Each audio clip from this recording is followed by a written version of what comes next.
there guys, this is me, Malorian, and this is going to be a Paintisode. I know, it's been a long time, eh? I think this is done a little bit out of personal want and then also just guilt as well. I know that it's been a while, and I know you guys kind of deserve a Paintisode that I've been really lacking. Plus I know that some of you who don't enjoy all of the Guild Ball videos I've been putting out, you know, maybe you want a little bit more of your regular hobby stuff, so I thought let's throw this in. There's also been a lot of people that have been just asking, like, so when's this next Paintisode? You know, I got stuff I want to paint, give me something to watch. So there's that, plus, you know, it's just, I feel like a cool down today. I just want to sit down and just paint something. And I found something I want to paint. By the way, for those who don't know what a Paintisode is, basically you don't need to watch this. Go grab something to paint or hobby or something. It'll be about an hour, and at the end of this, you know, you'll have some stuff done, I'll have some stuff done, and in the meantime, I'll just be yapping away and keeping things busy. So today, what I'm going to be working on is Veteran Rage. Now, this is a Guild Ball model, and it is the second captain, the Season 2 captain for the Union. So, in the first season, you had Rage, the good old popular guy who just runs in, cuts people up, and make them bleed. And this is him where he's like now, you know, a veteran, he's a captain, he's more experienced, he's actually leading a team, and I'm sure there's more fluff. I haven't read any of the Guild Ball fluff, so if somebody's going to say down below, like, actually, he did this and this, sure, whatever. The main thing is that he's just like another version. And it's almost kind of like what's going on with the War Machine right now, where you have some like the juniors going up to real casters. It's actually kind of like this. So we're going to be painting about that. We are going to be drinking some premium beer, some Tuborg here. You know, I switched things up. I think I had I actually did have a Pepsi, which is right here, which my wife was unhappy with because it was like 10 at night. Don't drink all that sugar. Okay, we'll have a beer instead. So we'll be drinking this. And as always, I always say that I'm going to be doing that, and then I usually spend most of the episode just talking and have to chug my drink at the very end. Oh, gotta do this up above. But we got some things to talk about. I'll be talking a little bit about Guild Ball, but also about some War Machine of 2, of course, and, you know, just about random things. Also about the podcast. That's another thing I wanted to talk about here, too. And why don't we start here with a little bit of, actually, more of what I'm going to do here. Like, this model is, like, 98% trench coat. So, I really don't think this guy is going to be that hard to do. You know, like always, I'm going to start painting from the inside out. So from inside his little trench coat, I'll try and get his pants. But once I do this, and I like mainly do the big trench coat, I'm going to be a good way done. So I do kind of expect this model to be fairly fast and easy to paint. I'm sure if I was to be like in a speed painting competition, this is one model that could be a nice easy one to do, because, you know, if I wanted to, give me 5 minutes and I can have this thing looking, you know, playable type thing. But there, can you even tell his brown pants? No? Oh, okay. But we're going to be working on this guy here, and, you know, it always seems like I always balance it out. So whenever I say, oh, this model won't take too long, I usually then end up talking and not painting, and then in the last 15 minutes of the hour, I find myself trying to blitz through and actually get the model done. So we'll see if I do a better job of that today. You know, if I actually get to bed on time, that'd be pretty awesome. A short little War Machine thing I want to throw in here at the start is that I think I'm having some trouble right now. And what the trouble is that in a way I'm kind of getting a little bored of running the same mercenary lists over and over again. But man, it just seems to be the way to go. What it really is that in Mark III here, I'm trying to be a little bit more competitive. You know, I want to make a little bit more of a name for myself and kind of show that, okay, that Brian guy, that Malorian guy, you know, if I face him in a tournament, it's going to be a tough one. So I want to take things a little bit more serious And it just always seems that whenever I'm looking at all the different things I need to deal with that are developing in the meta, that I need to go to my mercenaries. You know, some things, like my Signar, are great answer casters, where if I have one problem, I can answer it really, really well, but you can only answer a couple of things, and then if you run into something else, you're in some trouble. Where it seems like with my mercenaries, whenever I do something like my Thexus list that has all those guys and all the control and all that stuff, it just covers so many more bases. And it also doesn't help that, you know, that's who we have the theme list right now, is just mercenaries. There's a Cephalix theme force, there's a Kingmaker theme force, and so it almost feels like I'm wasting my time when I start making a Signar list, and it's like, okay, well, this is the list, but I'm sure that if I did this same list in a year, it'd be a bajillion times better because I have all the bonuses on top, right? And so I know it's silly, and I've talked to people about this before, and there's like, come on, Mallory, you know, like, you can't think of it that way. Now is now. You have to kind of build your list with what's existing. But it's just that always lingers, or whatever, wanders in the back of my mind, just knowing that, hey, what I'm doing right now is going to be laughable in the future. And then so, you know, if I want to look and see what actually is having that bonus right now, it is only Cephalix. You know, I can go and just, or not Cephalix, mercenaries, Cephalix being part of it, where I can go with my Cephalix and they just automatically get bonuses to their monstrosities, and all of a sudden I get free ambushers, and I get a free unit of the overlords. If I really want to go crazy, I could go with 2 free units, you know, and so it's just, it's also just the not knowing that which way is it going to go. I mean, if I want to spend my time developing a good list in Signar, it kind of bugs me that I don't have all the information. I mean, clearly, like, let's say this was back in Mark II, you can make the same argument saying, well, you never know what new theme list will be coming out in the future, so how could you ever go and dedicate to a list?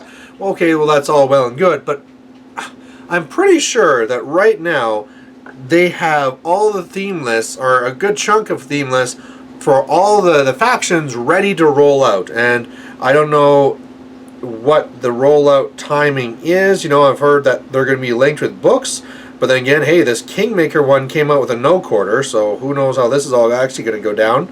But I just wish they just released them all, right? It just seems like, come on, you got these theme lists, clearly, let's just throw them out there and get us playing with them, instead of, it's almost like at the end of Mark II. You know how at the end of Mark II, it was like, well, I don't really feel like making a list because, you know, it's not going to be valid for very long, and, you know, Mark III is going to change everything. I'm almost getting that same feeling now, right? Why bother make a list, because it's all going to be wrong, and it's all going to change right away. And I know that I could be completely wrong with that.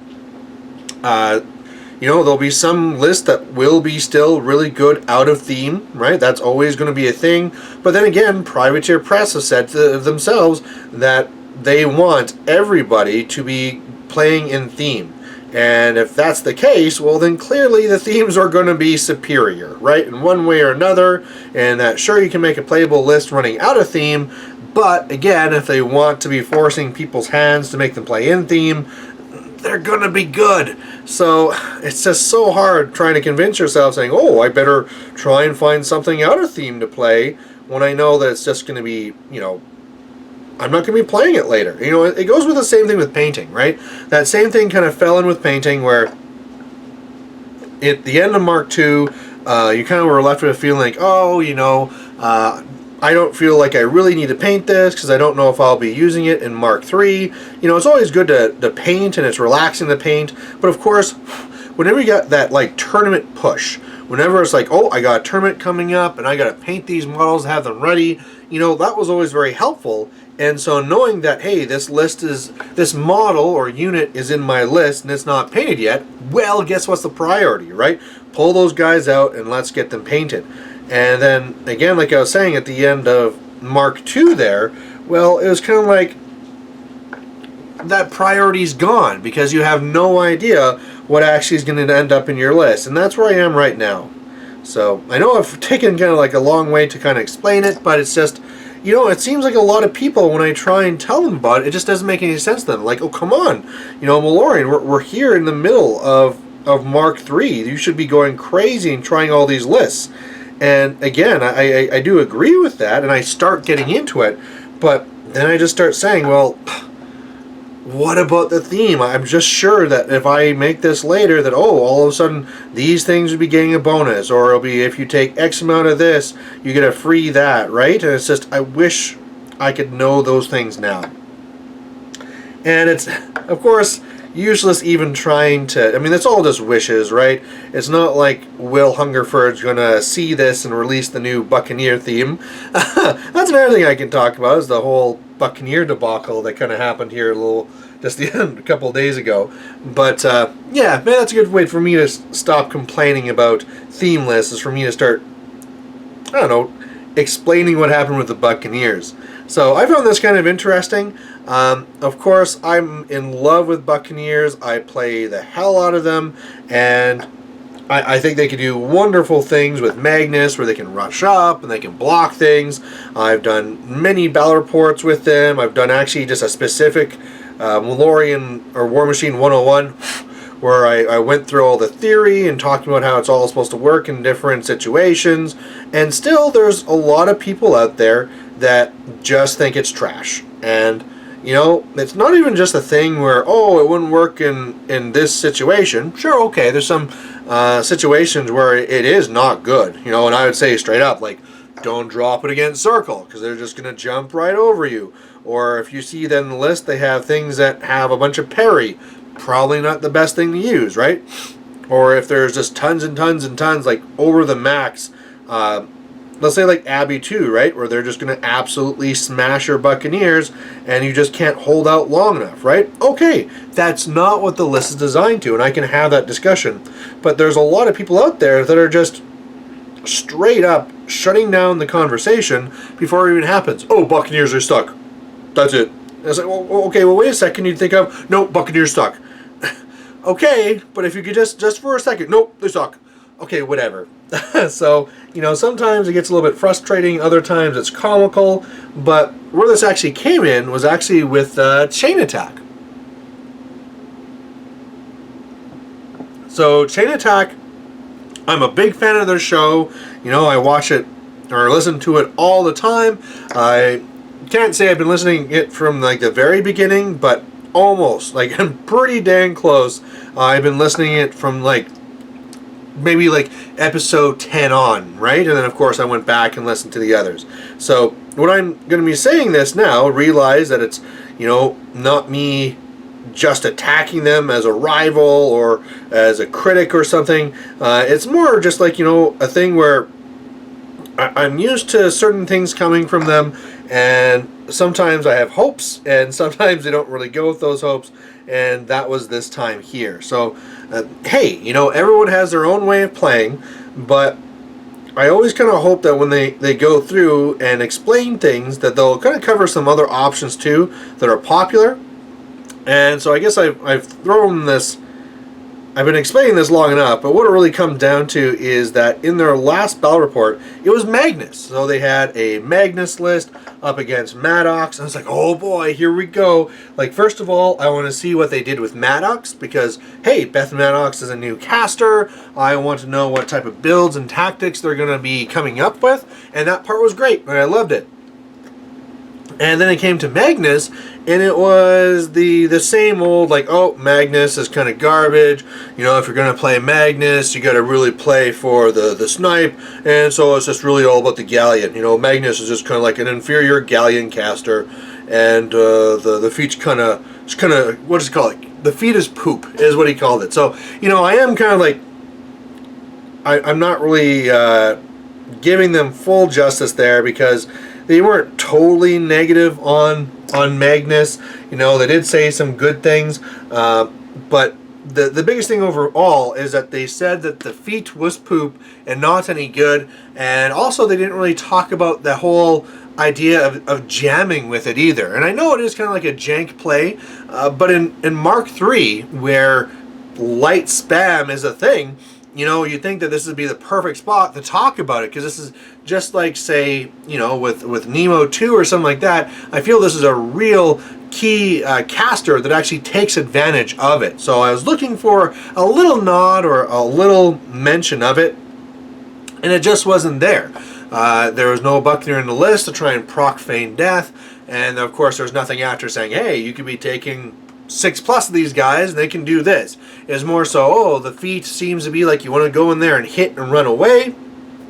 And then the whole problem with that is that you can't get the alpha because Mark Jacks are too slow, and so the whole thing kind of falls apart. And, you know, and I can understand that, right? Of course, there are ways to make it work where if you have infantry first, you can kind of send in there, go in there, attack some jacks. And the great thing is that when you move away, you don't take any free strikes, you have parry. So you can actually go in there, make all those attacks, and even if you don't destroy them and you're still in their melee range, you can still back away and they can't make any parting blow, any free strikes against you. So there is still ways to make it work. One of the funny things there is that it also kind of like lines up with one of the new casters there, the new Jake's caster, where her thing is to be able to go in there, attack, and then on the feet they have parry to go back away. They also have sprints, they can destroy something and move away. So whereas some people are like, this is so awesome, you know, you could go in, attack something, destroy a model, even if you just don't destroy the heavy, you just kill some other thing and then you sprint away and kind of be attacked. Really, you can do that same thing with Magnus as well, but people just look at it and just think it's garbage and write it off. And I think that's where I looked at it, and that's where I figured out that, hey, if you have a buccaneer or something, you can just use it super offensively. You know, I know some people use it where, like, first turn, pop feet just to get super off the table, but it wasn't a jamming thing. It was more like to get to the middle of the board to control the center. Whereas for me, it's like just boom, blocking you out. And so anyway, I made some memes about it. I was on their page and our page being the Mr. Malorian one, and, you know, had some talking with Jay, and in the end, like, also had some private messaging with, I don't actually know who it was. It was just on Chain Attack, so for all I know is Trevor or Josh or something like that. But no, they're not seeing the buccaneer thing at all. You know, even when I went through and I explained how fast you can move, I showed some pictures in the one chat. It's like, nope, it's just, there's no game there. It's just, come on, really? You know, I just kind of think that these guys that play at this higher, deeper dojo level would just take a second to kind of look and like, wow, that actually is a big deal. You know, I even tried making it relatable, and I said, like, in this game here, just imagine if your trenchers were engaged on the first turn and you're now desperately trying to find a way to break through to try and contest these zones. It's just, people just don't give it a chance. And I wish I could actually be a better seller of the product. It seems always a problem is that when I play it, you know, the people around me here know about my tricks, and so they plan for it, you know, and so it seems that when I'm going into it, people already have some sort of answer for it, and so when I do my battle reports, it's like, well, okay, it didn't work because they made sure to have something with parry, or, you know, I got smashed by this, or, I mean, there's also a thing where I tried pushing against harder lists, and then other times, like in that Sebi 2 game, where I'm all over the guy, I was going to win guaranteed, and then I'm just dumb and get my caster killed, and it's just, come on, Brian, let's sell this thing, and I'm just doing a poor job of it. So I don't know, I guess that's the real answer. You know, if I can start really doing good things with it, you know, right now I think that if nothing else, you can be calling it semi-competitive when I can prove it, like win some tournament with it or something, so it's really say like, okay, this is now competitive. That would be awesome, but it's gonna be tough. So anyway, there was that. Separate thing while I have it here, I'm going to take another drink, is, I didn't share this, but this is one prize I won that I was kind of a little bit disappointed about, talking about mercs. At the King of the North tournament, They also had the pins for Best in Faction, and I'm not a crazy pin guy. You know, when I got the pins for my Prime Haley, I basically gave them away. I just don't really care about these, but I kind of thought like, hey, you know, I want to kind of win Best in Faction for Mercenaries, get a cool pin, and it just be a way of like starting the ball rolling for Mark III stuff. And I won the pin, and I guess I could at least take this out of the bag first, but look at this pin. Really? That's it? It's just like a brass shield? All these other pins are like bright colors and cute or whatever and have like these neat depictions. And this is the mercenary pin? I just saw it was made in China. But anyway, you know, it was one of these things where I was wondering, should I even like keep this? Should I give it away? I don't know. It was just hoping for something cool, and it wasn't really the cool thing I was hoping for. Anyway, jumping back to this model here, I did the pants, I did the boots, I did the trench coat, and so now this is where the little highlights will come in. I'm going to go and do the skin next, because the skin always makes things pop, plus it's now the deepest thing in, and we'll just kind of keep going from there. But, you know, we're only 20 minutes into this, and we're already kind of moving past like the bigger things and going on to smaller details, so still feeling really good, which I'm sure will be a funny thing to listen back to when we're in the last like 10 minutes and I'm quickly trying to get to the end, because I was just doing that there. I was doing a lot of talking and not much painting. I knew I was going to do that. So, talking about disappointing trophies, I can now go and make fun of myself because this last weekend, or this weekend right now, by the time you listen to this will be, you know, the weekend in the past. But anyway, there was the Battle Ball tournament that I ran. So right now there's a lot of stuff going on for War Machine and not much for Guild Ball. And I really do enjoy Guild Ball. It really had a big, huge following here. But of course, when Mark III came out, it's been waning, right, as people do other stuff. And I just want to really make sure that we keep up the community and keep things going, because if you don't, it'll just die, right? So I really want to do my part and run events and all that cool stuff. And so my first event trying to run it was this Battle Ball. Now, it turned out right away that I picked a horrendous weekend for doing this, because it was competing with a lot of people being gone on vacation, because this is during the spring break here for schools being off, so people go off and do vacation. Plus, on the same weekend, there were an Infinity tournament and a Malifaux tournament, so that really didn't help my numbers. Honestly, all I was hoping for was 16. If I could have gone 16, I'd be like, yep, that's good. It'll be worth my time. But after I was pushing and trying to find guys, I only got 10. And I was kind of really surprised about that. Some metas have kind of completely fallen away from it. So say like the Red Deer guys were big into it, but just seemed like, I mean, I can understand, like, a lot of them recently lost, like, times are tough here in Alberta, right? People are losing their jobs, and, you know, money is tight, so I can all understand that stuff.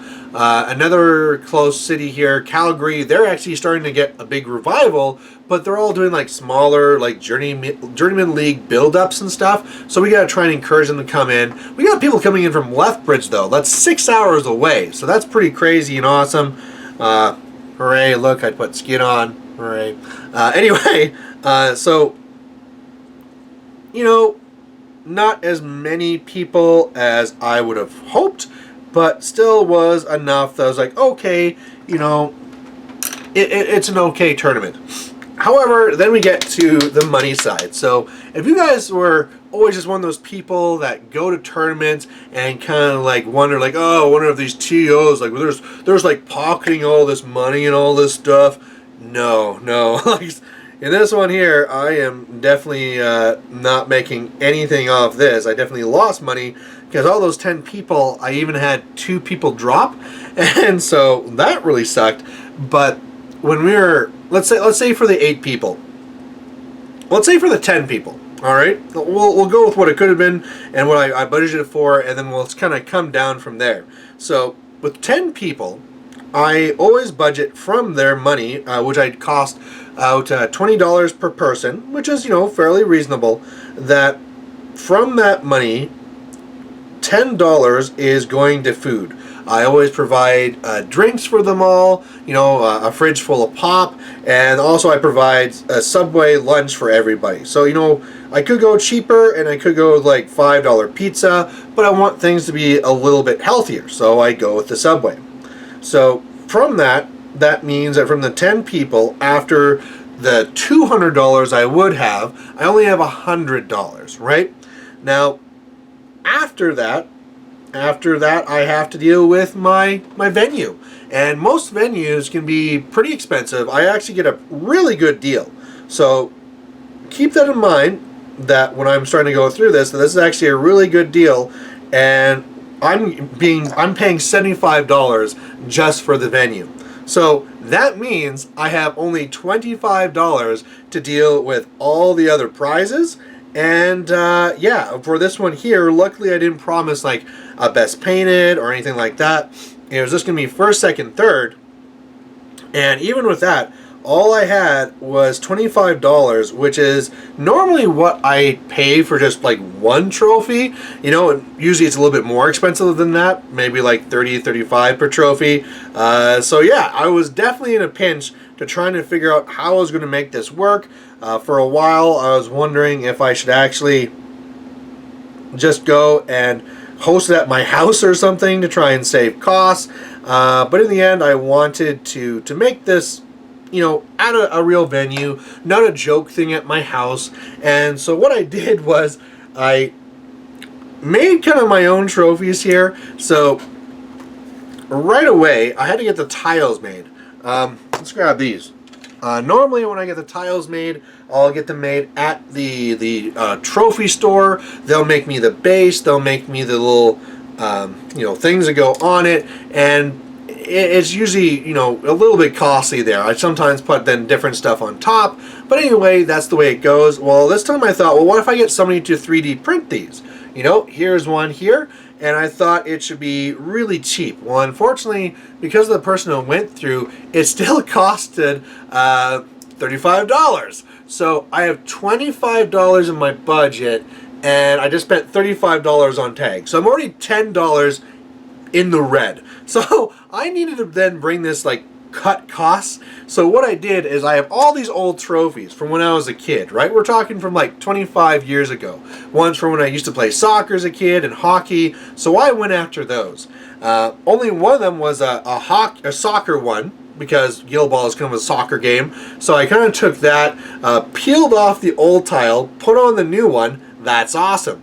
By the way, if you guys didn't watch it, spoilers, I won that Guild Ball trophy. So here's that crummy trophy I made. I actually won it as a lasting symbol of triumph and shame. But for the other ones, I didn't have any tops. So luckily what I did is I raided the little kid bin here, and we had this chess set that was like hockey, and so there's all these hockey players and pucks for pawns and stuff like this, but the king is the manager.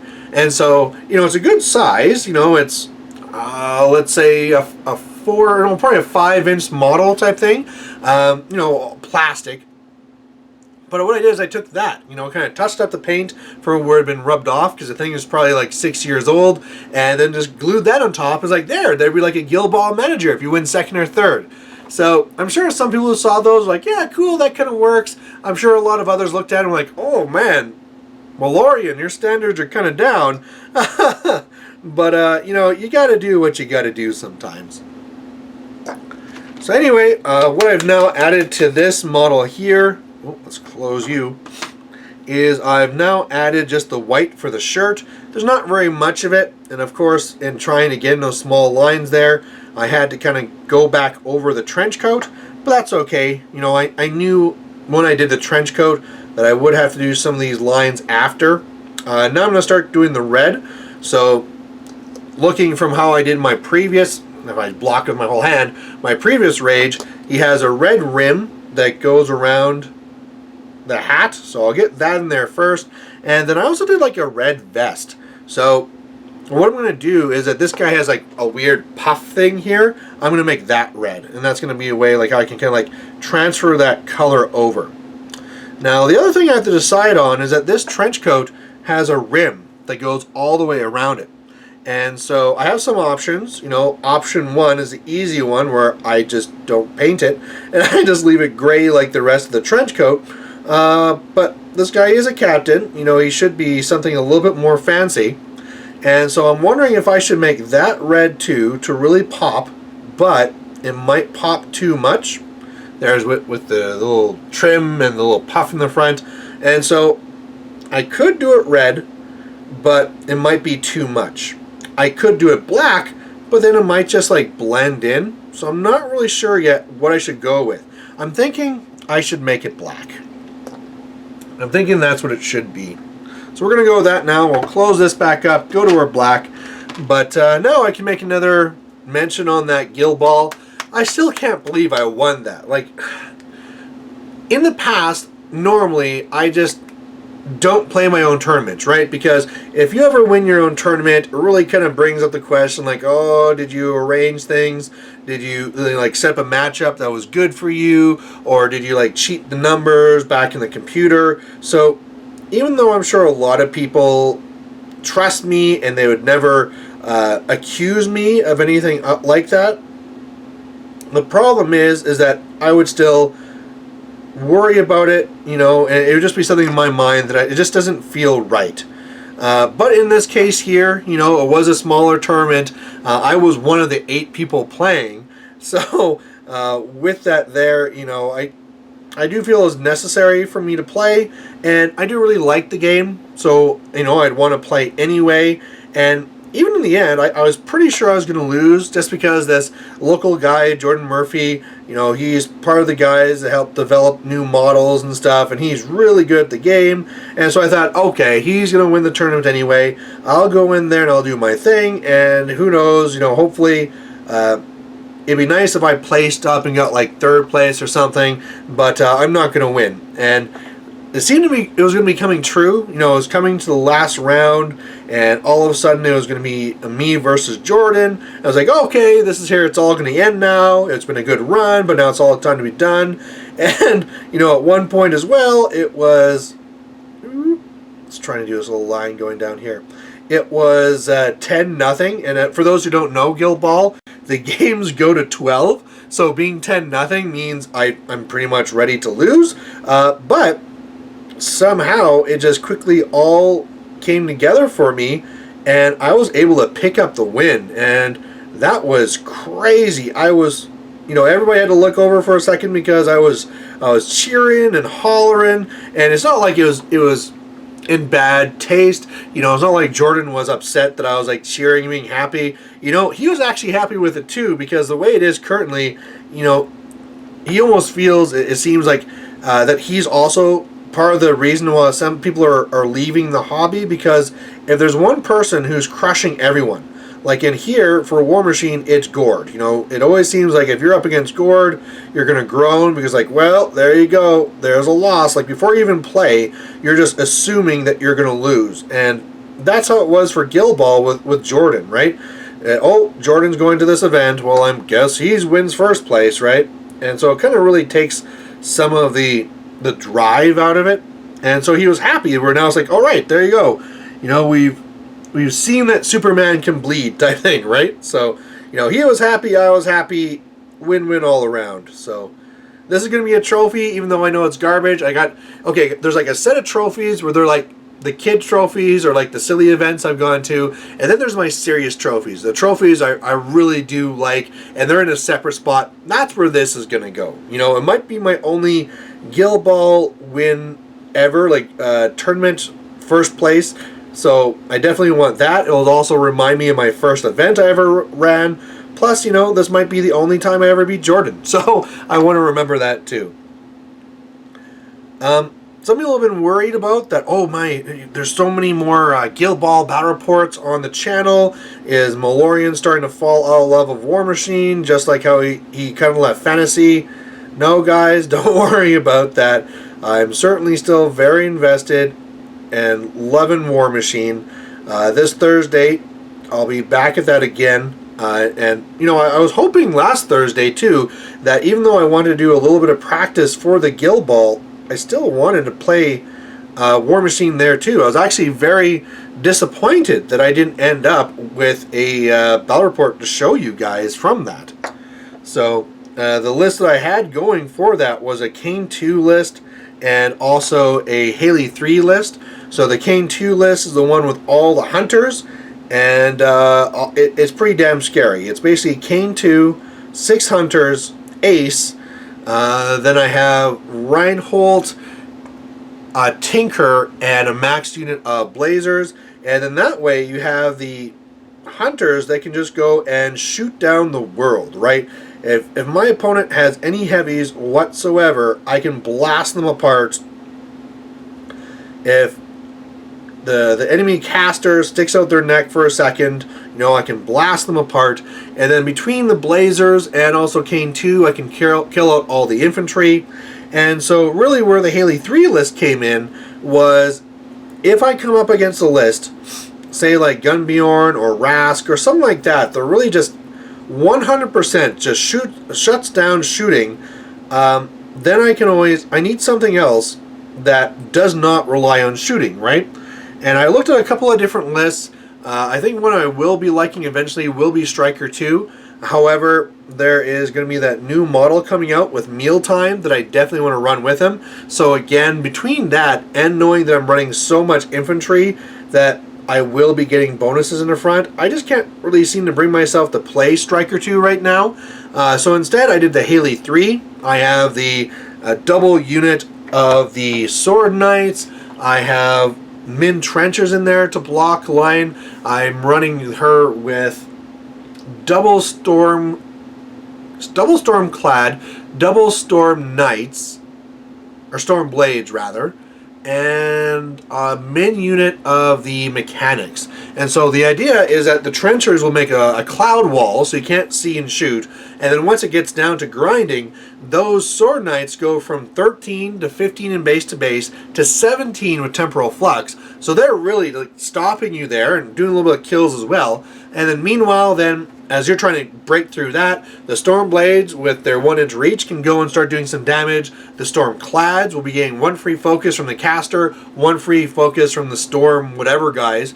And so right away, they'll be very effective at trying to go and grind away. If they take any damage, you know, having all of those mechanics will be there to fix them up. If some really big holes open up, the mechanics can jump in and be defense 16, so they can really help. So overall, I think it'll be a very powerful list. I can use Revive to fill back in the wall wherever I need it. So I think it'll be very interesting, but it'll also be a big grind. You know, it's not... When I do that Kane 2, I have the option where I might just go for Assassin and win really quickly. That's not going to happen here, right? If I ever do this, it's going to be a long grind down to the wire type thing. So, you know, I definitely have to get some games with it and see what happens. Another caster that I know I've been looking at is also Siege, and that's really because he is an answer to Runewood. Luckily for me, so far, Runewood has not been a very major part of the meta whatsoever. However, there's lots more people who are starting to look into him, and yeah, that super cloud wall is a super problem, and I'm going to have to eventually have an answer for it. You know, I feel like my mercenaries with my Thexus, that he can deal with the list okay. That's because there's so many guys that I can kind of like flood it and kind of like outlast it and eventually kill off the heavies and all those things. But in Signar, man, it's a huge problem. I mean, sure, if you have somebody like with Mage Sight, so oh wow, that was really bad. I had way too much paint on my brush, and so when I went to go paint like his fine little epaulet detail, I just got paint everywhere. That was really bad. And there's still like a huge glob of paint there too. I should just like smear it over the coat, just so at least it's flat, and it'll be a little bit easier to touch up after. It's always disappointing when you make those stupid mistakes like that, right? Having too much paint on the brush should not be something I should be doing at this point. So I'm going to try and do like the brim of the hat. I know that when I do the eyes, I'm going to have to come back because I'll be getting extra stuff on the rim anyway, but I might as well get things started. Whoop. There we go. It's looking okay. Oh, I splashed a little bit too much where it's supposed to be red. Oh no, what'd I do there? Ugh. There are some stray hairs on this brush, and so when I was trying to do the under part, one of those little bristles went across and did the top, and now it's looking bad. And I also just saw right now, I'm down to my last 20 minutes, so just like I had prophesized, it's looking like I'm slowly starting to tick out of time.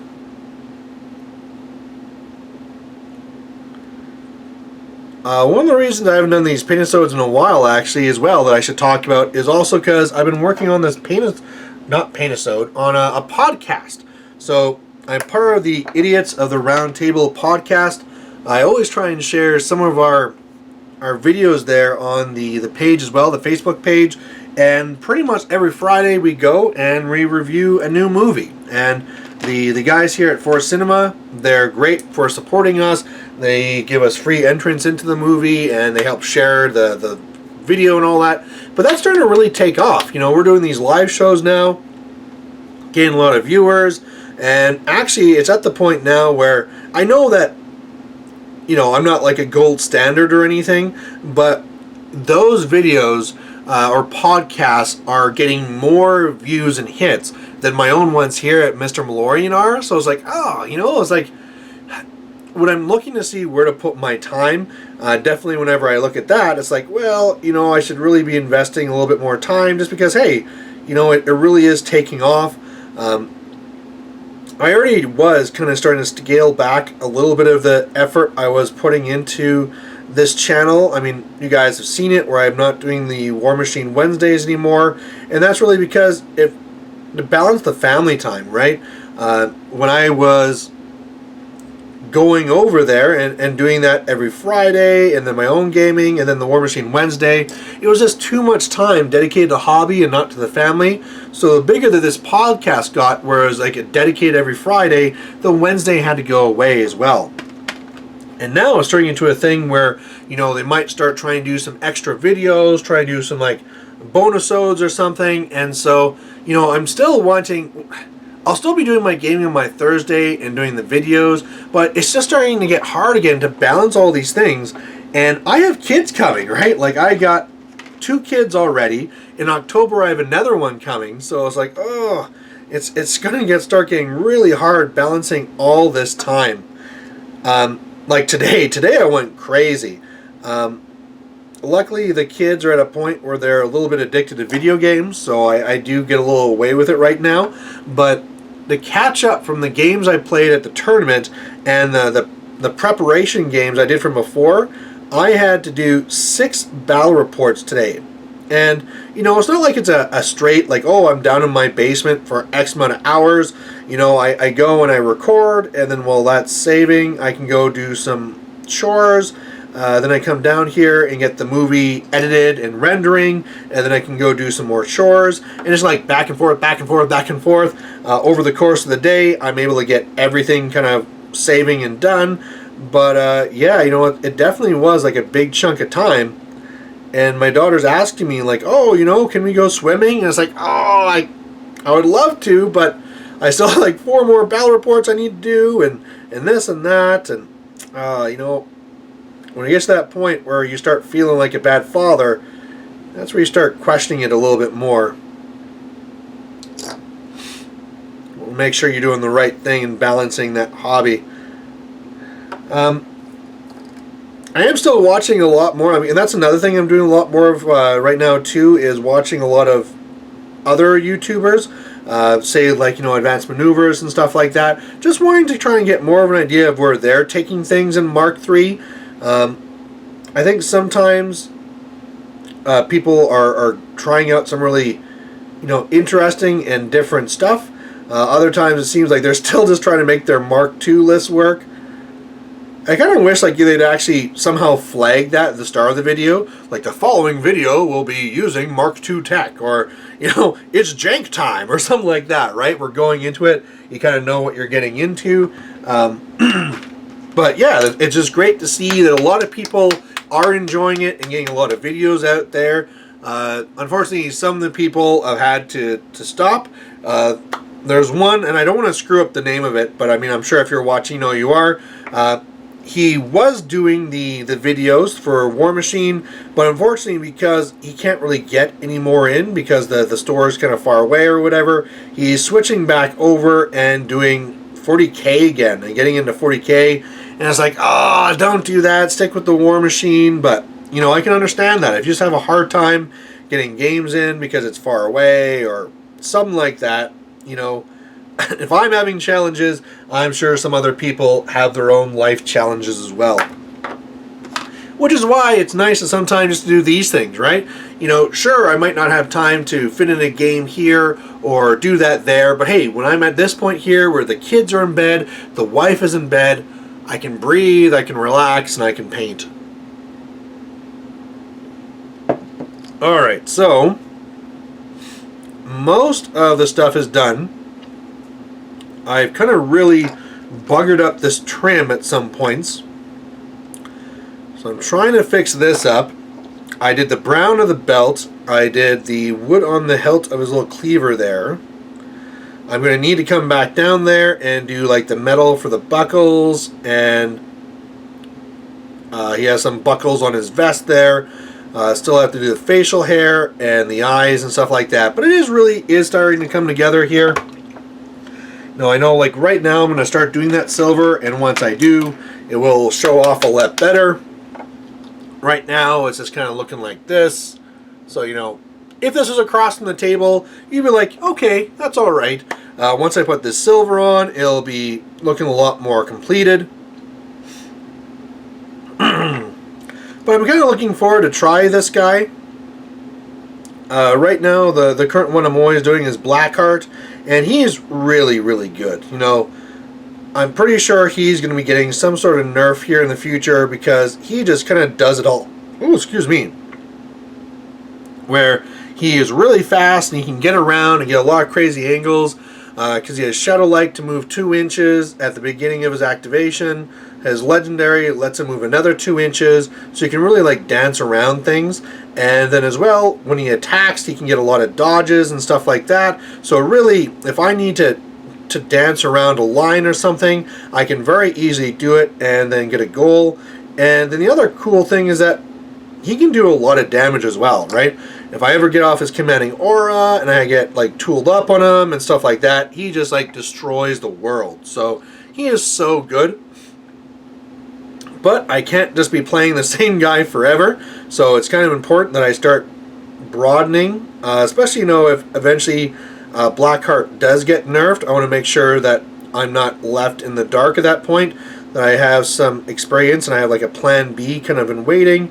So the sooner I get proficient with Veteran Rage here, the better.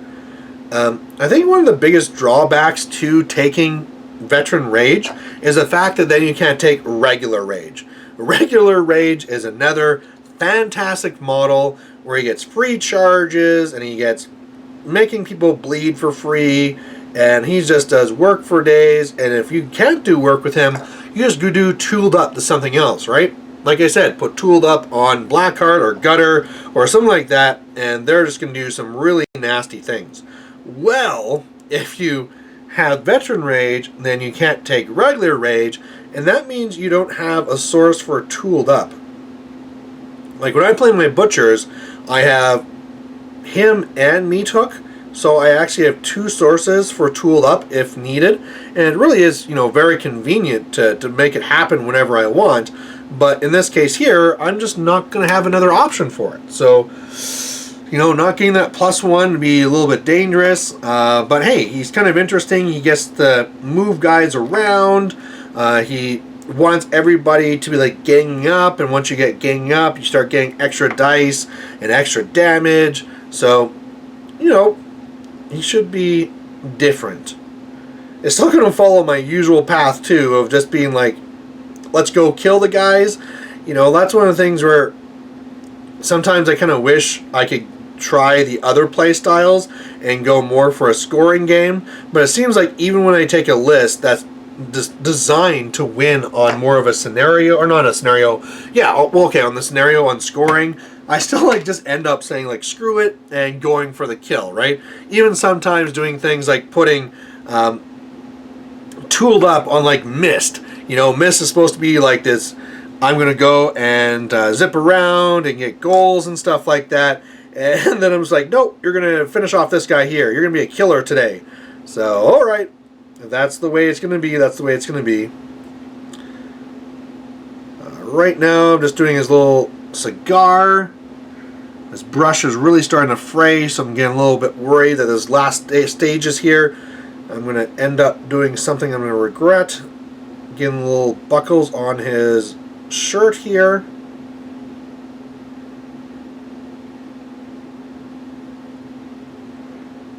Really trying not to mess up too badly now, because it would really suck to be pulling into the finish line and then screw something up, so I have to kind of redo a bunch of things. Like on this belt, I didn't do a great job at getting the sides of the belt, so I'm going to try and do a little bit better there. You know, it's just a tiny little thing, but it's easy enough to add in. There we go. So now he's looking like this. I don't know if it's really coming across, but he's almost there. Really what I have to do now is just like the eyes and then the facial hair. And maybe some other touch-ups I could do, but that's really it. And we're coming in here to the very end. You know, it's at the point where we got like 9 minutes left. So, you know, it's like, oh, I guess he's not going to get done. But, you know, even at this point here, I would call this model done. I mean, right here where I'm just like dotting the eyes pretty much, like, okay, we're pretty much there. And I'm with my last few minutes as I almost mess up my hat here and get stuff on them, we're going to get here and get this done. But one thing to talk about painting I've kind of laxed on is before I would try and paint whatever I could, but if something had to be primed or, you know, just not painted, sure, I'd let it slide a bit. And then more so for the good of the channel, I started forcing myself to paint my models whenever I play them. So I was doing a big like play it painted type thing. But now in Mark III, where it just seems like everything I want to use is not painted, right? Like my trenches aren't painted, my second long gunners aren't painted, stuff like that. Like something like my second Iron Stormclad isn't painted. Stannis Brocker's not painted. It's like, oh, I'm kind of like stretching things and using them anyway, but I'm going to try and catch up on those now, right? It's always tempting just to do like these little gill ball models because like one and done.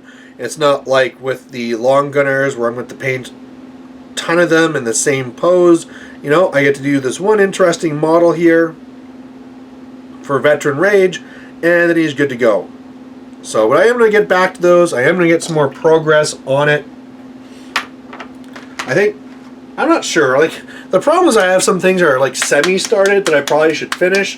Like my Steelhead Riflemen, they're partially done. I should probably finish them.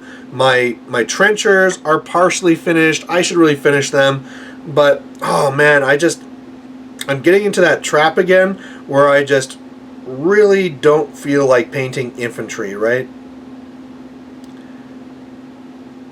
Which is part of the reason too why I just don't want to even entertain the thought of this idea of going back and getting more drudges to go for the super I have all the drudges theme list.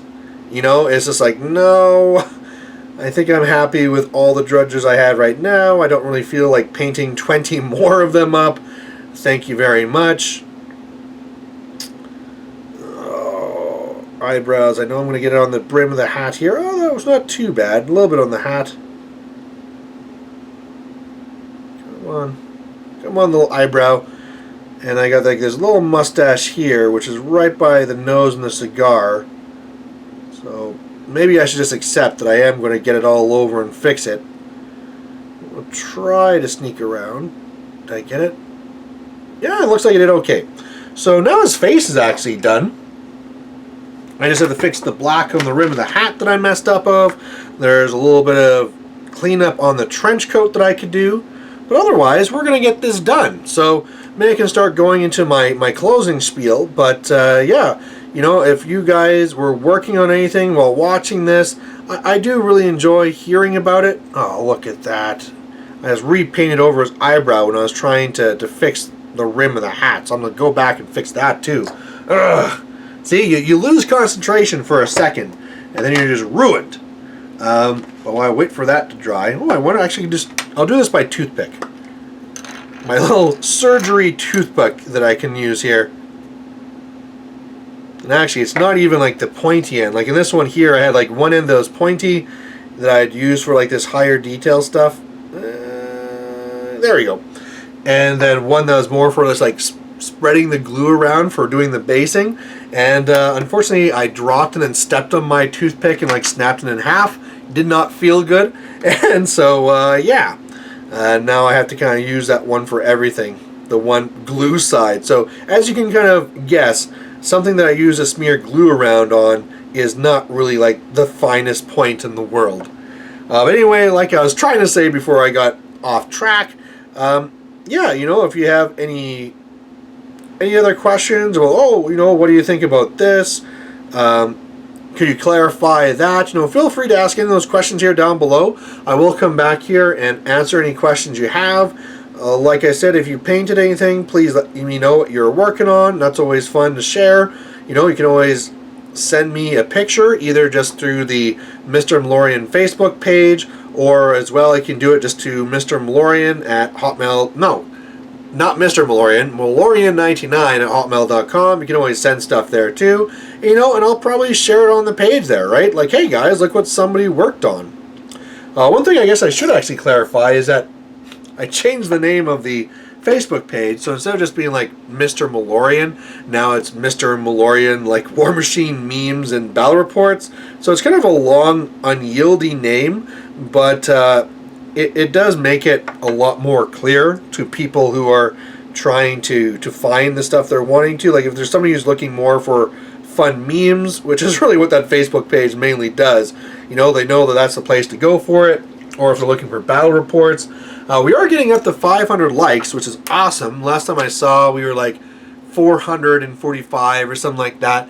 And so some of the things that I have now decided I'm going to do when we hit 500 is I'm going to record, or not record, I'm going to be doing a live game. So I haven't done a live thing for a long time. It's about time I get back into that. And I'll do a live game, maybe with my Buccaneers or something, or with Sturgis. I still have to bring him out in Mark III. And as well, somebody asked me to change the starting music in my shows. So, you know, like when there does a list, and it's like that weird music that actually my brother kind of picked out.